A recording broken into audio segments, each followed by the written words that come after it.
Check. What is up, everybody? Welcome to Tech Support Live. I got the dream team here, as Alec would say. I got myself, and I got Darren and Michael. We are missing Ben today for all your Night Hopper Gaming questions, but rest assured, hopefully we'll have him for next week, and then we'll be able to answer all your gaming questions best we can. Just to start this off, I'm Angelo. I am the Senior Interactive Media Specialist here at NETGEAR. So I manage this YouTube channel, the Night Hopper Gaming Twitch channel, and really if you follow any of our social accounts like Facebook, Twitter, Instagram, everywhere, there's probably a chance that I might have had a hand in the content that you might have seen. So we don't have Ben today, so Darren, I'll be tossing it up to you. I'm Darren. I'm a technical support specialist and community moderator, and I answer any home networking questions on our NETGEAR community. So if we can't answer it here, please come out to the community, create an account, make some posts. There's myself, other moderators, and super users there that can help you with your questions. Perfect.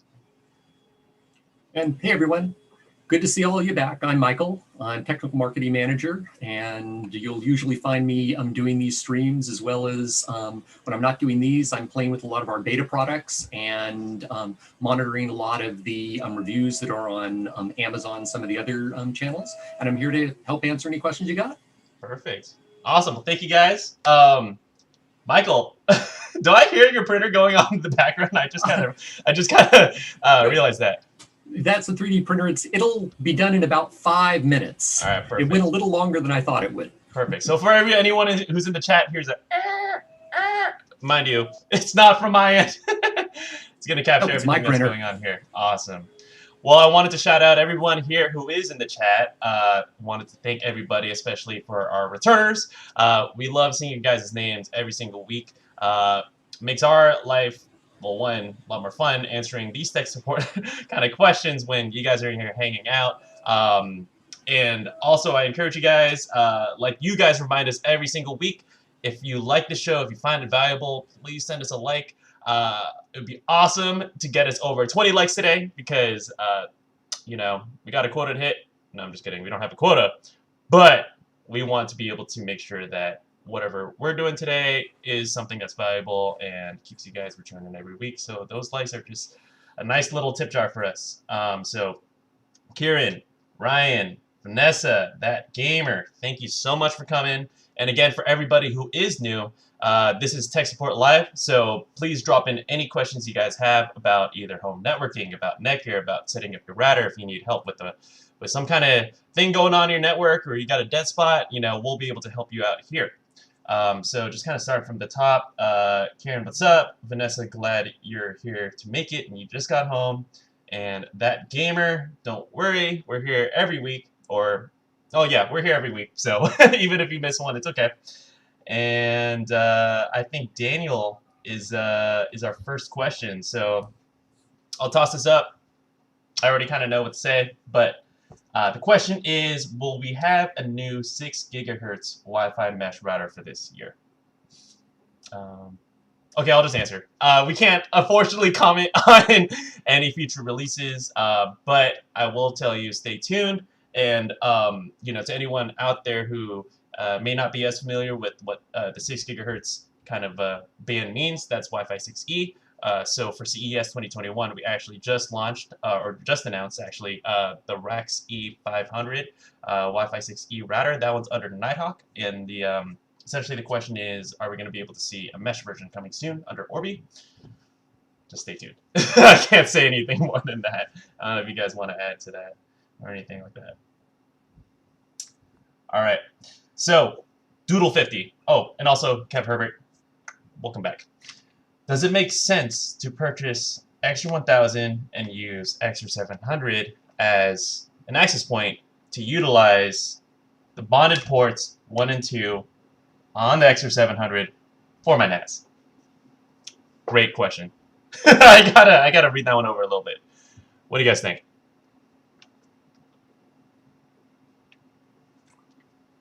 I mean, if you already have the XR700 and you're needing an access point, yeah, you could get the XR1000, get the upgraded router.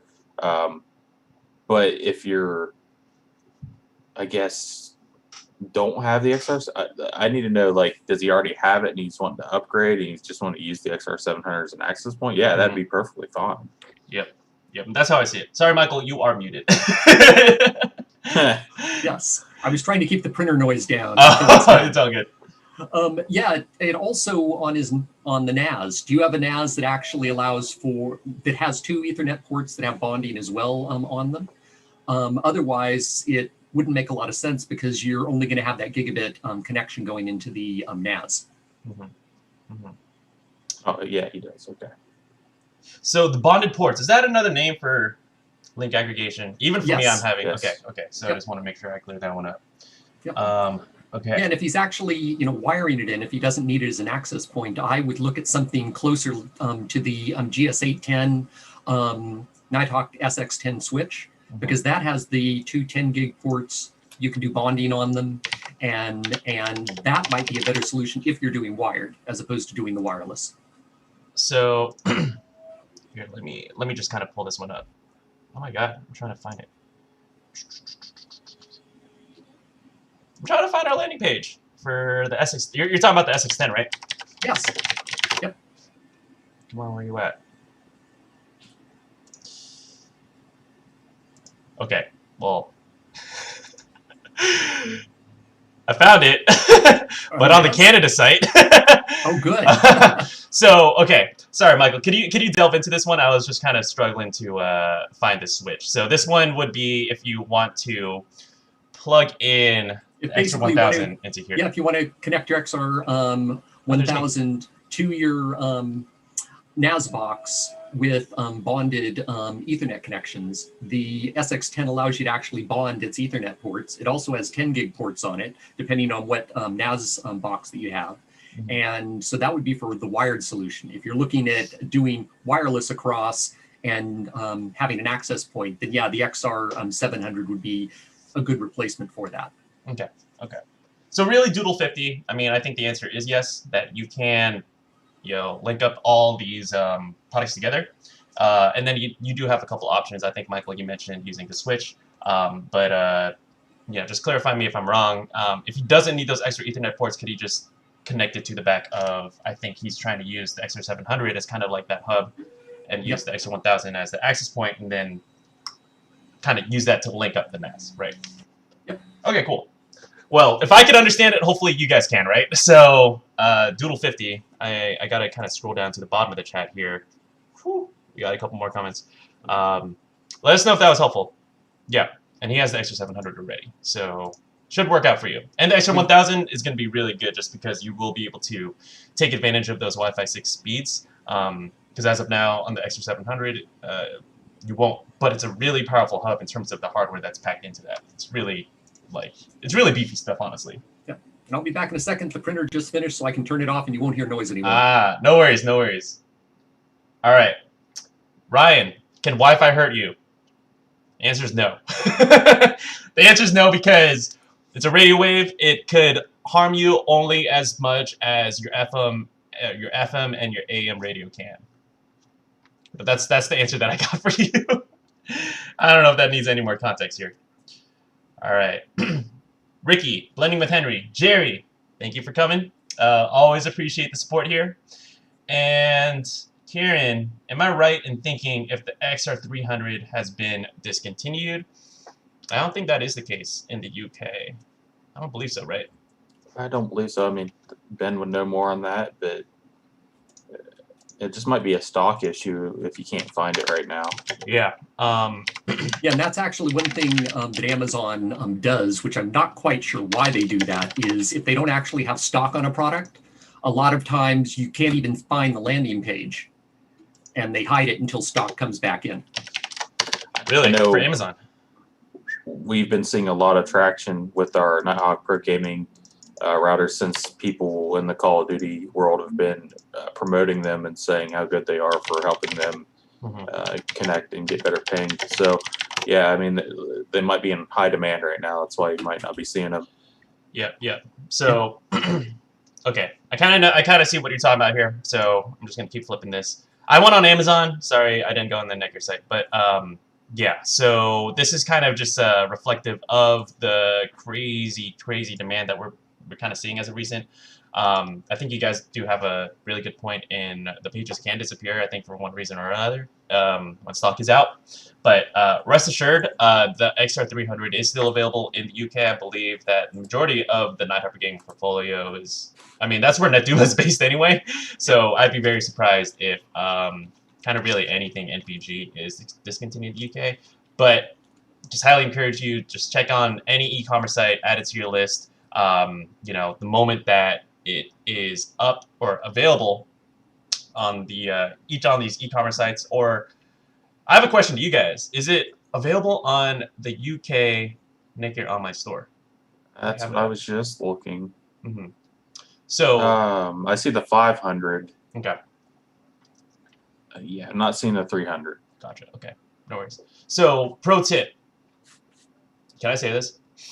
Products go on our site first before they go on to our retailers. So if you want to kind of just be first in line, this is just a pro tip out there. We encourage you guys to buy directly because that's the most direct way you're going to get your product. We ship it out ourselves, or at least like within our own partners, but that's where we have the most control over our inventory. Once you get to kind of like any other third-party kind of retailer, it's kind of off in their hands and we have less control over that.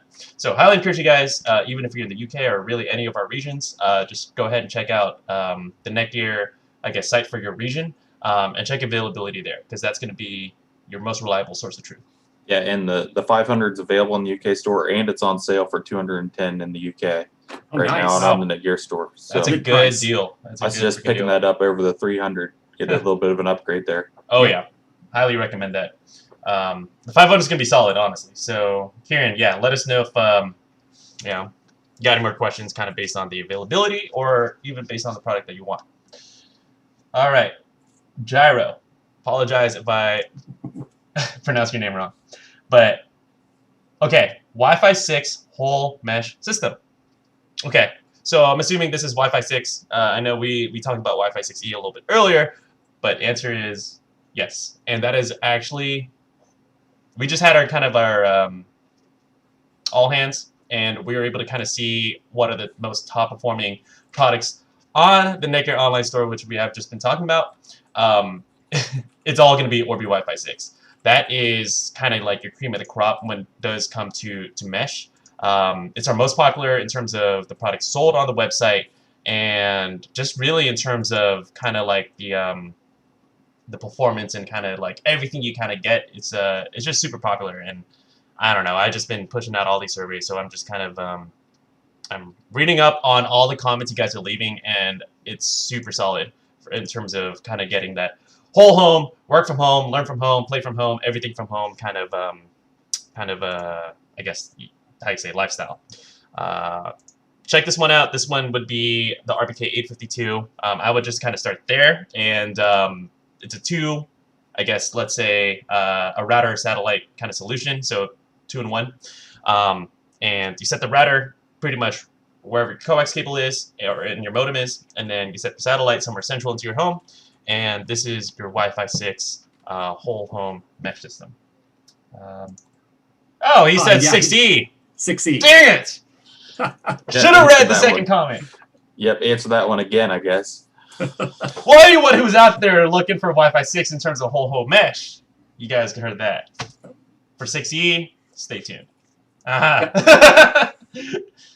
Man, this is why I should read all the comments before I start answering these questions. Yeah, the only 6E that we've announced so far is the RAX 500E. And, you know, more products are going to be coming, but we can't let you know what's going to be released until they actually let us know what's going to be released. Yep. Mind you, we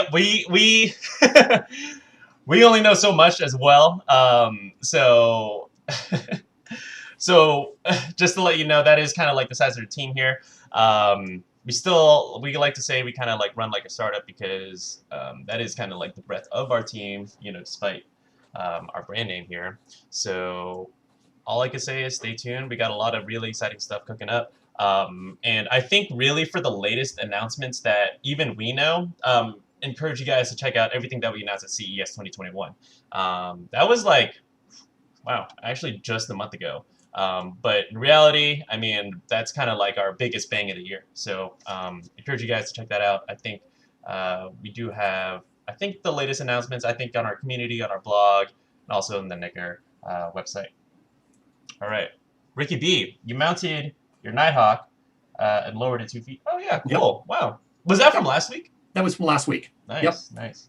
Yeah, adding the extra spacing behind it and lowering it down from the ceiling. Glad to hear that that helped. Mm-hmm. Awesome. Well, Ricky, thank you for joining the show. And thank you for taking on the advice, because it's really cool to hear, you know, kind of like these updates, right? Like, we'd love you guys to come back every week and just kind of let us know what you've been working on. All right. That gamer, you got a suggestion here. Make a gaming mesh system, kind of like Orbi, but for MPG with Duma OS, including QoS, GeoFilter, hybrid VPN. I'm a mobile gamer, so seamless Wi-Fi transition is nice with gaming. Do we still have the XRM 570 up? I don't know, but I do know that you can basically build yourself a Nighthawk mesh system right now, because you can have the pro gaming router, and then you can use the Nighthawk mesh extenders that we have, and that will basically give you a similar mesh network to what you have with Orbi.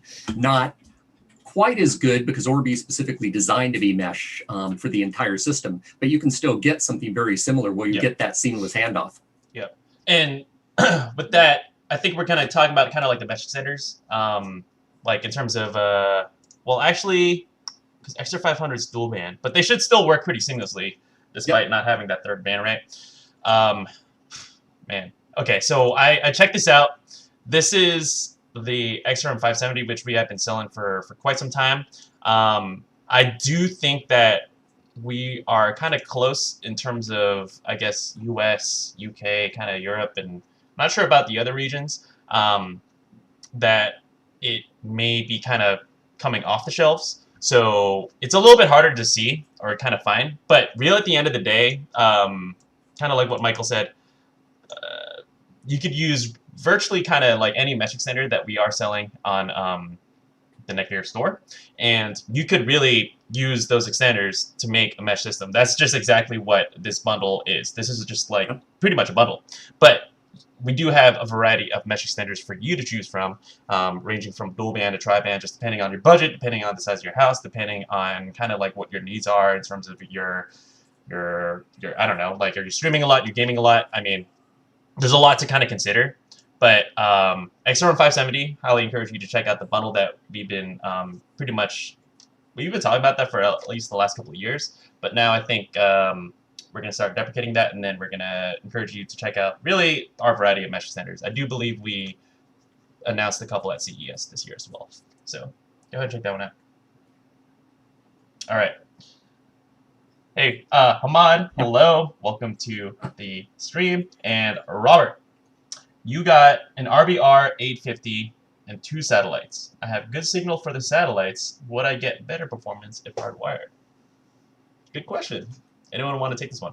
Sure. Answer is also yes on hardwiring. The answer is yes, you would, because you're getting no loss in the Wi-Fi between the router and the satellite, because you've got it hardwired. And I noticed that he also asked how could you measure those improvements. Depending on what your internet connection is, if it's fast enough, then all you need to do is download something like speedtest.net to a client device and run that from the client device. If you're getting no lag to the internet, even with it being wireless, then the only other way to test that would be doing file transfers between 2 devices within your local LAN. Good. So that's pretty good. So that's like kind of like a real world kind of like quality test, but also just like in terms of raw numbers, what you would get from speedtest.net. Yes. And kind of that's like whenever someone says, hey, is this better wired? The answer is pretty much 99.9% going to be yes. So, yeah, I mean. For long-term stability, because you never know with wireless when you're going to get some sort of wireless interference or blips that are happening. And when it's wired, then you know that there's no problem between the satellite and the main router. Exactly. And really, if you do have that opportunity to wire, oh man, I am so I'm happy for you, because there's a lot of, like, I'll just speak for myself. I can't do that just because, one, the house that I live in isn't wired. And even if it was, or, yeah, okay, sorry. It's not wired.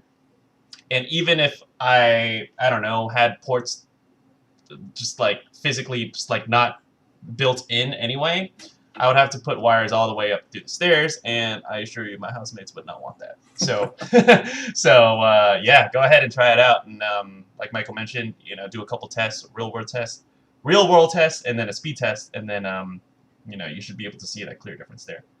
All right, Ahmad, if I get a 1 gig fiber connection, tell me a good router with fiber for a FTTH. And unfortunately, the answer is we can't, because we don't sell any routers that have fiber connections. Yeah. In fact, basically no one does, because all of the modem/routers are from your ISPs. They pretty much have that locked down, so that for that initial fiber connection that you have, you always have to get it from the modem or router from your ISP. You can add things onto your network after that, but that one piece of hardware that's connecting to the outside world always comes from your service provider at this point. Yeah, yeah. And I can speak to that.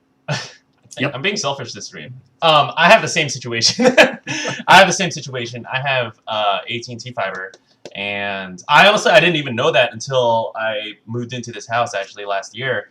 I was like, oh my god, I have like this 1 gig connection. I'm so happy. I want to just like scrap everything and then like plug in everything NETGEAR, and then I'll be good, right? And then I'm like, oh yeah, wait. I've never seen this cable before. And unfortunately, yeah, I couldn't do anything with it. So what I do have, and I think if you guys are returning to the stream, you guys are kind of, I've mentioned this before, I use an RX200, and then I just plug it in directly to the AT&T kind of gateway. And what I did, I just disabled the Wi-Fi. I actually didn't put it in bridge mode, but this works so far. I'm running this stream wirelessly. So if it cuts out, or if I look good, just let us know like what it is. But yeah, everything here is completely done wirelessly, and we got feeds coming in from Darren all the way in SoCal and Michael all the way in the mountains. So it's working out so far. So Hamad, really at the end of the day, encourage you to kind of check out any of our NETGEAR routers. Highly encourage you to check out anything under Nighthawk, Wi-Fi 6, Wi-Fi 6E. Same thing with Orbi, but for Wi-Fi 6. You know, it just kind of depends on what you're looking for. But unfortunately, if you're looking for a modem solution to replace something that's fiber provided by your ISP, currently not possible. So place your ISP in Angry, or I can't say that. Never mind. All right, Razor 2048. When inventory is limited, why not allow for extended back order? So that orders can be queued instead of having people constantly check in but an item is back in stock, or worse, contend with bots. It's a very good comment. Yeah, I mean, where's Alec? Because he's the one that does a lot of the website stuff. But there's an easy answer to this one. It's because we basically don't want to piss off, prospective users. And unfortunately, putting things on back order sounds good if the back order is only going to be a short period of time. But if it ends up being an extended back order, then people start getting a lot more irritated and a lot more angry. And I know recently I've been seeing that even Amazon will cancel your orders if they sit in your purchase cart for too long. Actually, you've purchased them and they sit there. Yeah, I've actually had at least 2 different things canceled. One of them, it was even that they had an expected date of delivery, and when it went past the expected date of delivery and they still didn't have stock in, they automatically canceled the order. So I think especially because of short supply on things right now with COVID going on, people are feeling it even more. And so it's better not to have extended back orders, because it could be months or even longer on how long you could actually get it. Yeah, and it would suck to get another email saying, "Hey, it got delayed even more." So I think that's Michael, you do have a good point about there, because honestly, that's a great answer. I know I'll just kind of speak for kind of us. Just another kind of pro tip. Oh yeah, our demand is through the roof. I mean, you just get probably kind of like, in terms of electronics, trying to find components, trying to find gaming stuff, like it's crazy. But again, we are listening to you guys, and what I can tell you is I'm optimistic, and according to what we've been told, is hopefully the worst is behind us, and we're going to be ramping up that supply kind of coming into this year. So again, stay tuned. It's going to kind of return to normal levels, but just appreciate your patience with us, and again, we love hearing those kind of comments because otherwise otherwise we won't know, and it might help out our e-commerce team as well. All right. That gamer is 802.11ad with 60 gigahertz illegal or like not registered. I know the extra 700 has it, but it's hard to find and costs $800. I want to know what the benefits are and if it's ever going to be a standard. This is a fun question. All right. All right. Who wants to start? Okay. Since I've worked with that a lot, especially when it first came out on the R9000. And 802.11ad, it is a Wi-Fi standard. It is registered, but it has very limited use, very much a niche type of usage market, which is the reason why you don't see it being used a lot. Its biggest limitation is that because it's such a high frequency, it does not go through objects. So if I had it in my office right at home here, the signal would not make it through the plaster walls that I have.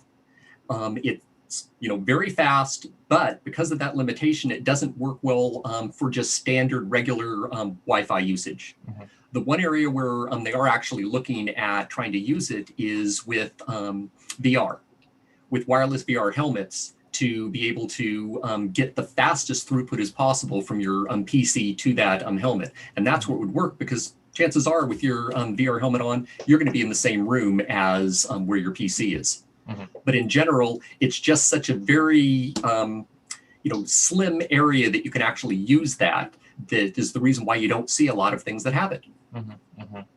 And I think it's kind of like based on the physics as well, right? So, I think an easy kind of analogy is like, what's the difference between your 2.4 gigahertz and your 5 gigahertz kind of network? And what I always talk about on the show is imagine your 2.4 could go longer range, but a little bit of a slower speed. 5 gigahertz, a little bit of a faster speeds, a little bit of a shorter range. So imagine something with 60 gigahertz. Yes, it does not penetrate through objects. So yep. A little bit more niche of a use case. I remember when I started here in 2017 or so. So that was kind of like when the R9000 was kind of like, it was announced, and then people are starting to buy it and enjoy it. So, but again, AD. It really kind of depends on these standards. We push out these standards, and it's up to kind of these manufacturers to figure out how to best, one, innovate, but also, two, use these bands in a way that's practical for you guys and us. So, yeah. Is it ever going to be a standard? Well, it is a standard. It's just not going to be standard on all devices. Devices that specifically need speed that fast wirelessly within the same room, yeah, you'll probably find a few of those, but there's not a lot of them that require that, and so you're not going to see a lot of devices that are adding that to it. Mm-hmm, mm-hmm. Exactly. But rest assured, things like Wi-Fi 6 and Wi-Fi 6E, I mean, those completely different use case. So just when you're thinking about this kind of stuff, just hopefully it doesn't get too confusing, and because we don't want you, because we always talk about Wi-Fi 6, and we don't want to scare you by saying, hey, they're just different needs and use cases. Jerry, we need Wi-Fi 6 mesh with NetGEAR. Great contribution. Hopefully you are on our, I'm not sure if you're beta testing or if you're an NPG, essentially user, but there is a community, as far as I know, in terms of the beta program, where they would probably love to hear that kind of comment, because, again, NetGEAR, like us, relatively small team, so we're all talking to each other, we're all bouncing these ideas off, so super helpful. All right. Keep going down here. Ricky, I have a question about rebooting. Before NETGEAR, the router I used had a setting in the app to auto reboot whenever I wanted. Is there a similar setting in NETGEAR's app, and I just can't find it? And as far as I know, no in the app, and I know on the routers themselves, we don't have that functionality in the GUI. Mm-hmm. Mm-hmm. Yeah, can you reboot it through the app, but not just through a scheduler? Yes, you should be able to reboot Okay. it through the app. Okay. So yeah, I'm confident about that functionality here. Yeah. So Ricky. Okay. Yeah, I know what he wants though. He wants to be able to set it on a schedule, say at 1 in every night, reboot it just to clear everything out, make sure that it's fresh and ready to go the next day. Yeah. So yeah, unfortunately, we don't have that kind of functionality. I mean, I'm sure it's something that we do have a feature request form on the community that. Again, I like you could tell us and we could pass it down the line. But again, if you want to get your word out, there are venues that directly go to the product managers and they'll be able to hear out your request. But I was going to say, and for a hack on that, if you want to, all you need to do is get a wall plug that you can set a timer on and have it plugged into the wall plug, and then it basically cuts the power to the router. The power comes back on. The router reboots itself. It's the same thing as what it would do if we actually had a scheduler in the app. It's just a hard reboot instead of a soft reboot. Okay. Oh, okay. Is there any? I swear we talked about this on another show. Is there any consequence to kind of like I think we got a question before, pressing the button versus unplugging the wire? Is there a difference? No, that's different because all you're doing is taking, like, say, a Google Home plug that it's being plugged into. Mm-hmm. That is just cutting the power off inside, turning the power off, turning it back on. As opposed to if you're pulling a plug, you tend to get a arc of charge that jumps across the plug as you're pulling it out or putting it back in, and that can cause problem. But just cutting the power to it, turning it back on, shouldn't have any problems. Ooh, all right, cool. I'm learning because that was a question that I had. But yeah, Ricky, hopefully we were able to answer your question. Yeah, I have one of those smart plugs. It's A-word enabled, so comes really handy. So you can do something similar like that. All right, Kieran. By the way, I went ahead and got the Wax 218 and the R7800 as a bridge, super fast. Cheers. Excellent. Woo! Awesome. We love to hear this stuff, man. It's so cool because, wow, even we've been talking about it as a team. We're kind of reaching our 1-year anniversary since starting just this. Just in a few weeks. In just a few weeks, right? Yep. Yeah, I'm just gonna kind of speak out loud here or think out loud here for a second. I mean, something that we didn't expect by doing the show was that we would have you guys coming back and like telling us like, hey, I did this X, Y, and Z, and then now it works and it's great and we love it, and then now you guys are here to hang out, and it's just like it's so awesome to see that. Just because, right when we first started, imagine everything's kind of screeching to a halt, locked down. A lot of people need better routers or better networking devices.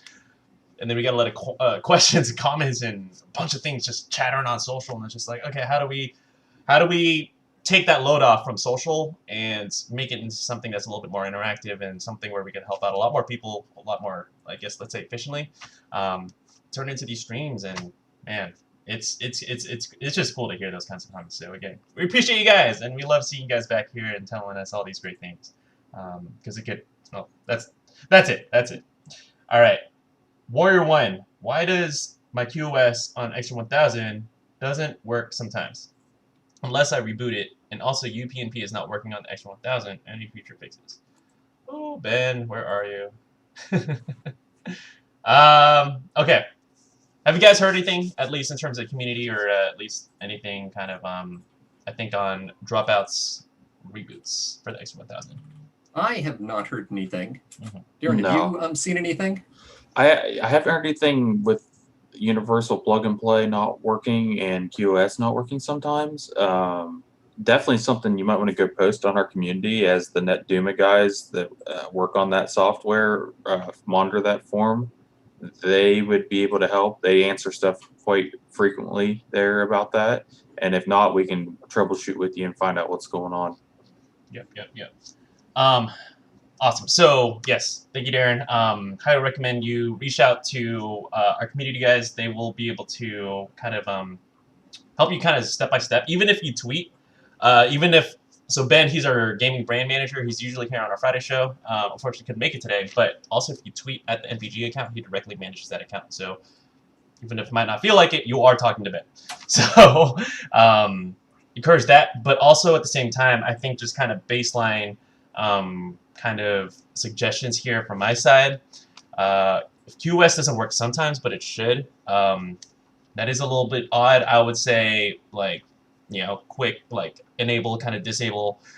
Worst case scenario, do a reset on the router and then use the same Wi-Fi name and password. You're not going to have to re-add all your devices and all that. Essentially, you just kind of start with the clean plate.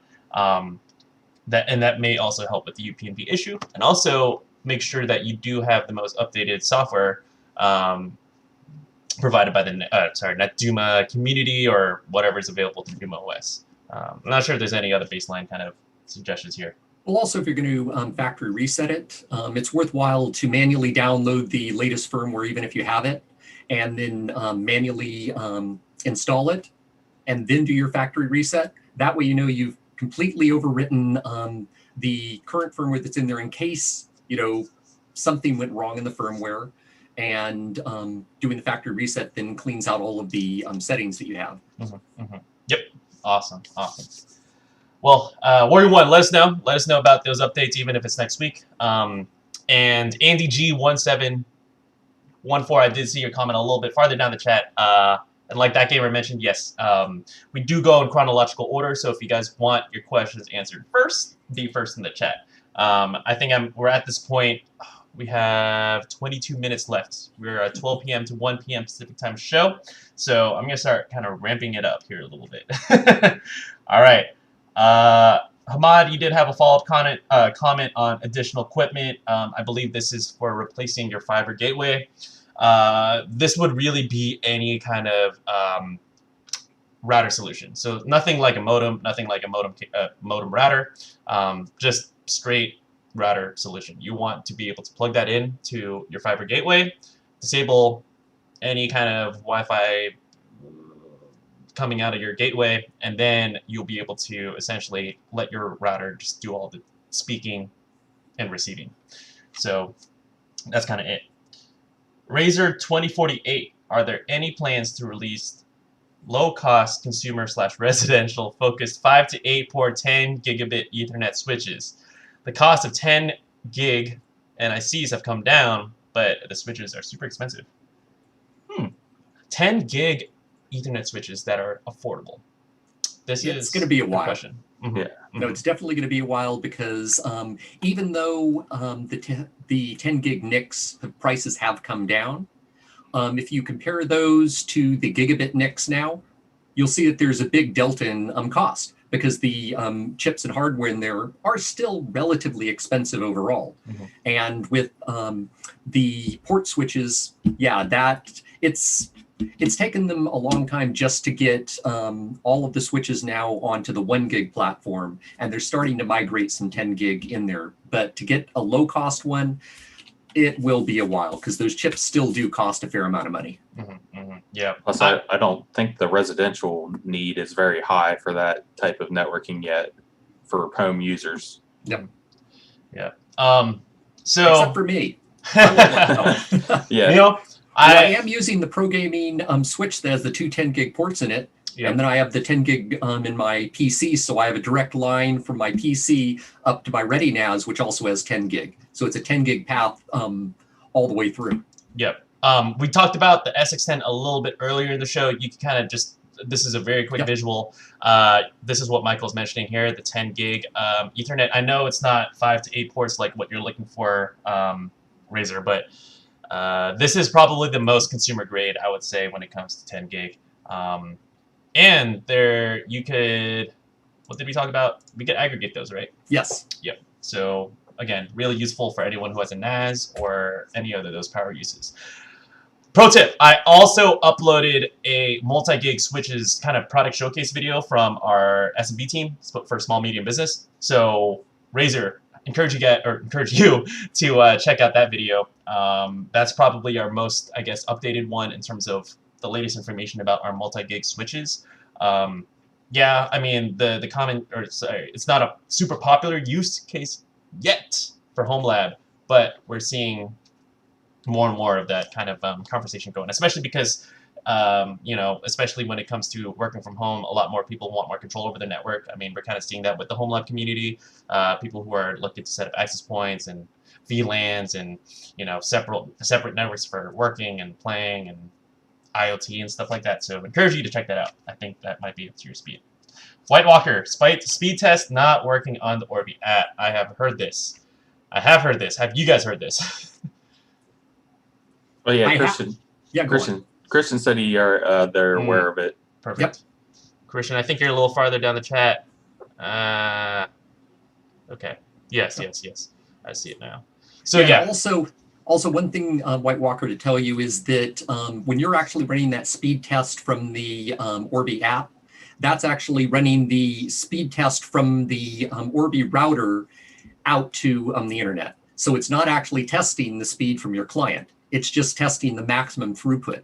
Right now, obviously, that's not working. But if you want to find out what the speed test is on your client device, then either open a browser and go to speedtest.net or download the speedtest.net net app onto your client device and run the test. And that'll tell you what your actual throughput numbers are from your client out to the internet and not just from your router. Yep. Awesome. Thank you, Michael. Yep. So there's a couple workarounds. Unfortunately, it's not through our app directly, but there's still a way for you to at least get the client speed, even if it's not the router speed. So just stay tuned. Hopefully we'll be able to get that fixed for you. And then, again, we're here every week, so check back in with us on our next show, and hopefully we'll have some updates for you then. All right. Feature request from Kieran. On the WAX 218, there's no ability to look at host names, only MAC addresses, and they said they're connected to. Okay. Be handy if I can see host names to quickly kick unknown devices. Okay, I see it. Yep. So a little bit more of kind of the device manager kind of functionality, right? Yep. Yeah, and it's definitely a great suggestion. I know the reason why it isn't there is because the WAX 218 is a business level product, and once you get into the business level products, they tend not to think of host names as much. They tend to work a lot more with MAC addresses. But it would be very useful to have that on there because it makes it real easy to figure out who are you kicking off instead of going, do I know that MAC address? Is that through Insight? I believe so, but you should also be able to find it. Actually, I'm not sure other than Insight with that. Okay. But yes, Kieran, that would be a good suggestion. Yeah, if that's on Insight, Kieran, let us know because again, really good feature request that we could pass on to the team. I know Insight's a big priority, especially for this year. All right, Andy G, your question's here. All right, when will my NETGEAR K7000? I think that's supposed to be at R7000. R7000P. Okay, that's what I was saying. I was like, oh, okay, that's a new one. R7000P get a QoS performance optimization update. Says a 2018 version. Woo! R7000P. How do I lay this? Well, the answer is most likely you're not going to. The R7000P is a very old router, and it's old enough that other than if there is any bug fixes or security updates that need to be done, they're probably not going to be revving the firmware on that again. Yeah. It's kind of like, when did the R7000P come out? Let's put this in perspective. Well, I would say that's probably been out for at least 4 or 5 years because it was the successor to the R7000. Wow. Yeah, it's been 5 years. I remember when it came out. And even the R7000 is even older. Oh, the R7000 is probably 8 years old at this point. No, bro. So imagine having kind of the capacity of what was around 2012. The iPhone 5? I can't even get this right. 4? 4. So imagine that, right? Unfortunately, we can only, keep launching, very, I guess, heavy updates to products that are, I guess, of that age. I would encourage you, if you're looking for QoS, especially QoS, the QoS is most powerful, well, one on our most updated or most recent devices, but also on NVG. That's where I think QoS is like easiest to one, like in terms of functionality use. Super easy to just kind of drag and drop, and then you'll have a lot of that control that is just based on the life and the age of the product itself. So if you're looking for QoS, we could recommend you a lot. But unfortunately, yes, I wouldn't kind of hold on and wait because I don't want to give you any, or I don't want to overpromise you anything either. Yeah, but let us know though. I know that's not the answer you probably want to hear, but let us know. Robert, it's going great. Hope you're off to an awesome day. And cool. Let me see. I just see all these awesome comments. Razer, all the residential providers. Yep. You are correct. Vanessa, I know we love to hear about your awesome, essentially comments and feedback on your products. I know you love the R9000, so it's so good to hear that. Okay, that gamer. Will there be access control? Access control added to the XR500 and other MP3 routers. So you're trying to grant access to other people? Or more likely trying to stop access. Okay. Oh, access. So you're trying to block a device from using the Wi-Fi, or are you trying to block a device from being able to access Duma OS? I think he's asking for an access list, so only whitelisted MAC addresses can connect to his router. That one's yeah. That's a great suggestion that we can definitely pass along to NetDuma and Ben about maybe adding that in the future. Yep. Cool. I thought we could. I thought you could blacklist and whitelist devices already, but you can on our Nighthawk routers. I mean, I'd have to double check on our Pro Gaming router if you can or can't. If he says we can, I'm guessing we can. Because this is on the Pro Gaming routers.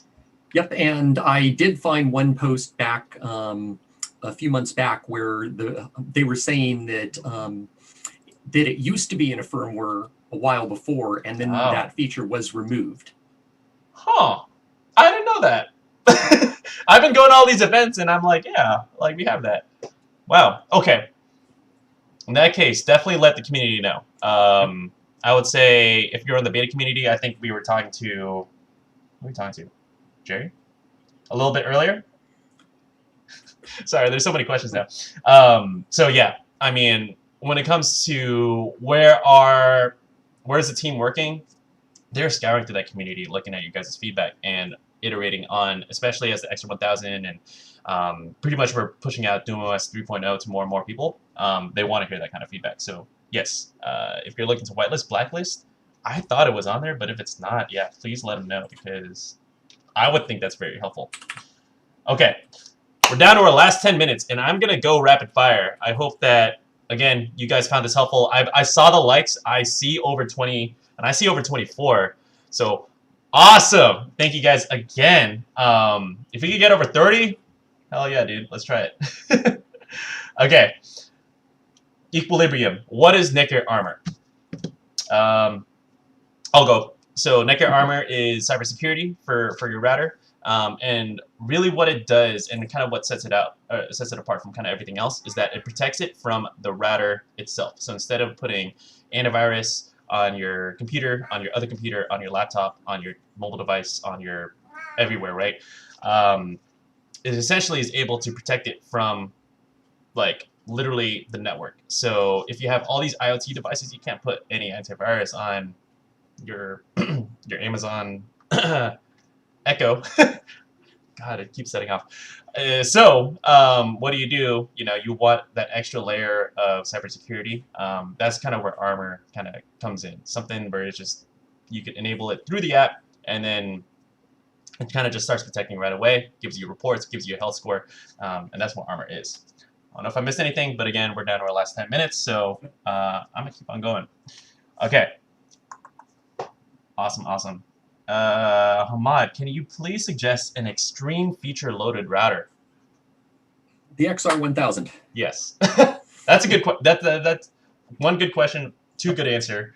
Yeah, in terms of just raw functionality features, that's kind of where we were thinking. I was like, man, yeah, that was the first thing that popped into my head. DumoOS 3.0 is packed with features that are just so easy to use, so easy to interpret, and you could just put that customizable dashboard really anywhere on another screen, and that's kind of like your easiest way to get all the insights about what's going on in your network. In terms of other raw functionality, man, we got to hear you out. We got to hear if you're trying to use it for like a home lab kind of business use case. we could probably recommend a plethora of other products for that. Or maybe if you're just looking for raw functionality in terms of just like performance, you know, I'm thinking Extra 1000 in terms of raw software functionality, something like the RX 200 or the RX E500 for just raw performance, and a look at our Wi-Fi 6 access points under NETGEAR Business for kind of like a little bit more of a DIY kind of solution. So that's kind of my answer.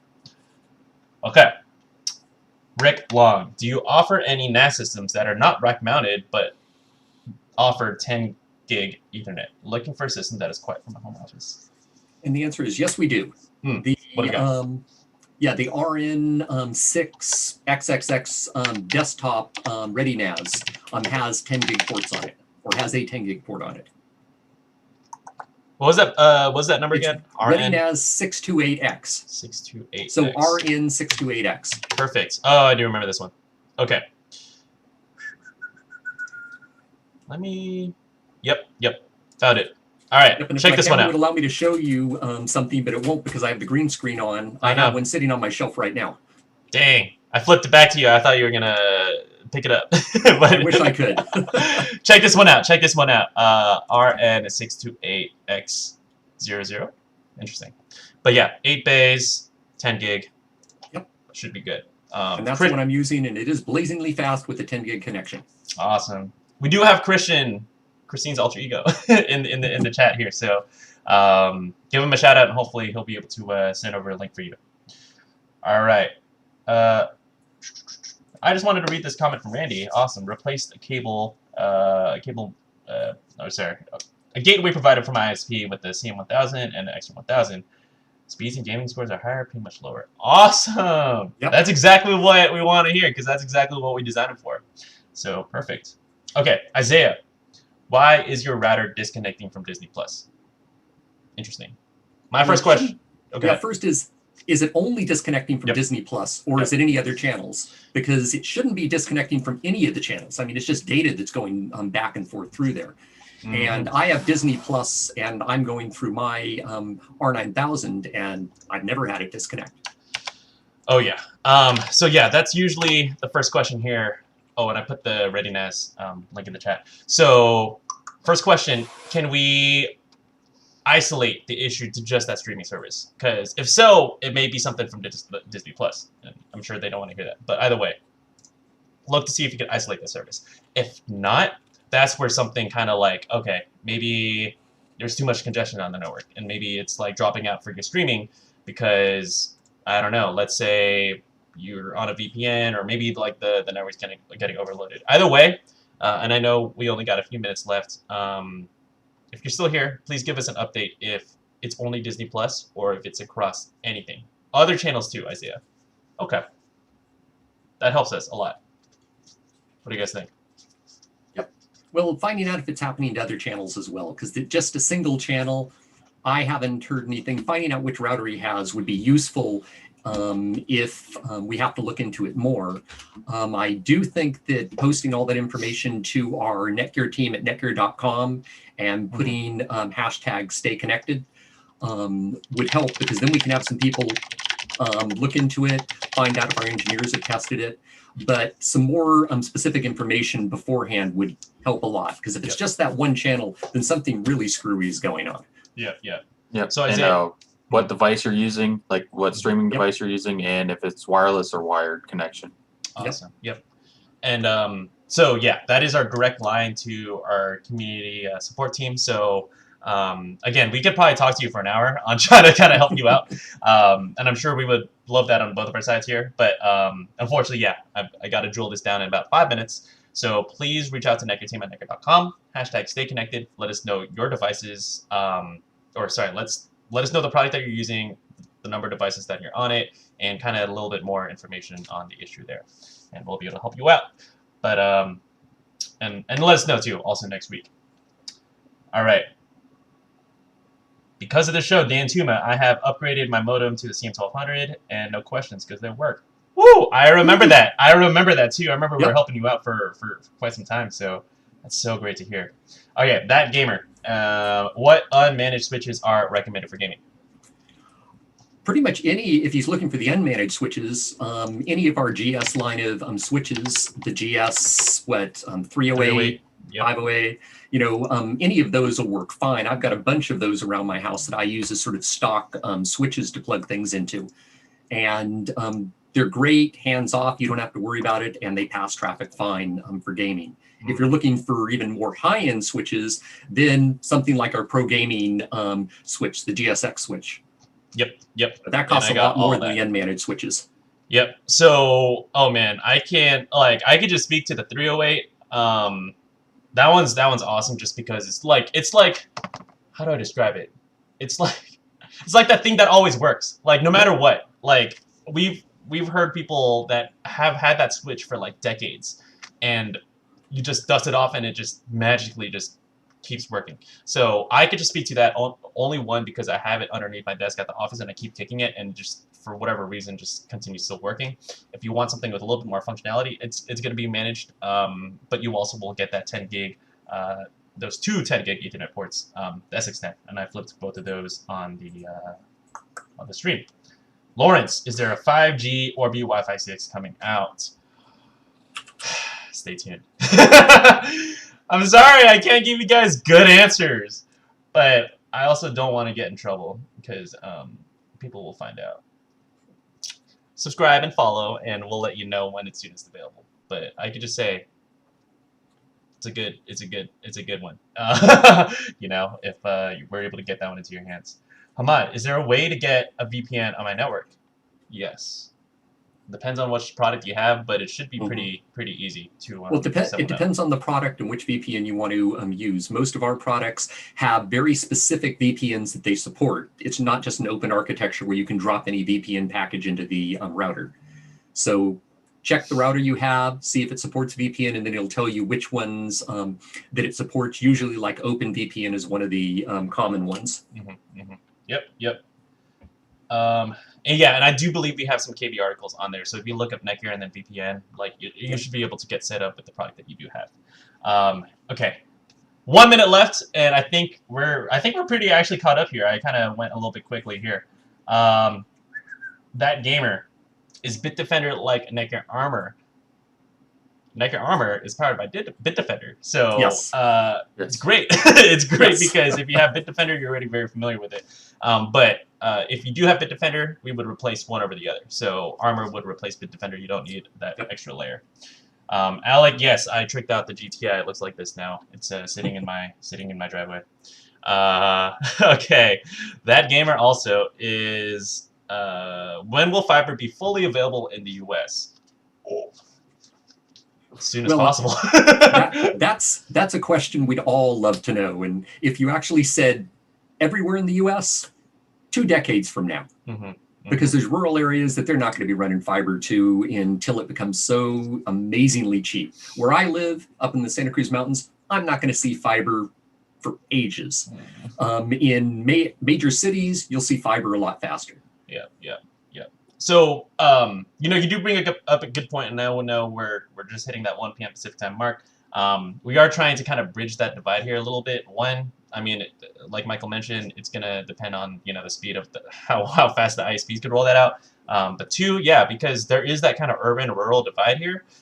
We are trying to bridge that gap, and highly encourage you to check out, like, let's say you are somewhere rural, check out something like fixed wireless or our mobile devices. If you don't expect fiber to come in soon, but maybe you do have 4G or even 5G, we do have devices to be able to catch those speeds, and you could use that as a router solution. But either way, that's kind of my quick thing.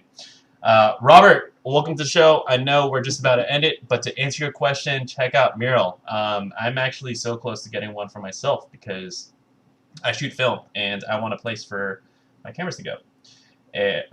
My photos to go. So look up. Here, how do I do this? I'm going to do this so quick. You can do it. I can do it. I'm going to drop the link into the chat. And then encourage you to check it out there. And I think we're almost kind of to the end. Oh, sorry. And I think, are they Wi-Fi 6E products? Is that on Mural? Mural, no, they have not. Murals are not Wi-Fi 6E products. Yeah. So either way, just check out that link, and it's going to be able to kind of have all that information there. Yep. And it would be a waste of that technology because you're not pushing much data down to your Mural canvas. So having a 6E connection, you're getting no benefits from it. And okay, I'm going to end it on the last question here. What is the best mesh extender for the XR 7000? Well, I like the EX80, but I don't know which one I would say is the best. Yeah, it will depend on kind of your needs here. But my first question is, do you want it to be a desktop or do you want it to be like a wall plugin? Because there's, oh, and then also, well, and if it's an XR 7000, I wouldn't recommend something kind of like, I mean, you could do the EAX80 for Wi-Fi 6, but you'll have like a Wi-Fi 6 plus Wi-Fi 5 kind of network going on at the same time. Wouldn't recommend anything like that. But I would say, Michael, I think you mentioned it a little bit earlier, the EX8000. Yep. And let's say these ones, EX8000, or if you want something that's a little bit more of kind of like the wall plugin kind of setup, EX6250. And then these both will kind of make essentially a DIY kind of mesh system, even if you're not on Orbi. Awesome. Oh, White Walker said EX80. So, okay, if you want to check that out, highly recommend it. Awesome. Thank you, guys. We went a little bit quick at the end, but, you know, I'd rather have this big influx of questions rather than have something that's a little stale. So hopefully you guys enjoyed the show. Always appreciate all the comments and the likes. What are we up to now? We are at 30! Okay, I'm so excited. Thank you, guys. Again, if you like the show, please subscribe. We do these every week. We will be ramping up our live events pretty soon, kind of coming into this next year. So if there's anything you want us to talk about or essentially do on stream, we want to hear it. Hopefully, I'm going to set up Streamlabs for this. So actually, this should look a little bit more flashy soon. So next time we stream, drop those recommendations in. How do we make these streams better? What do you guys want to see? And you know what? If we like the idea, we'll do it. Yep. Awesome. All right. I'll see you guys later. Thank you, Darren. Thank you, Michael. We always appreciate it. And we'll see you guys next week. See you later. Later.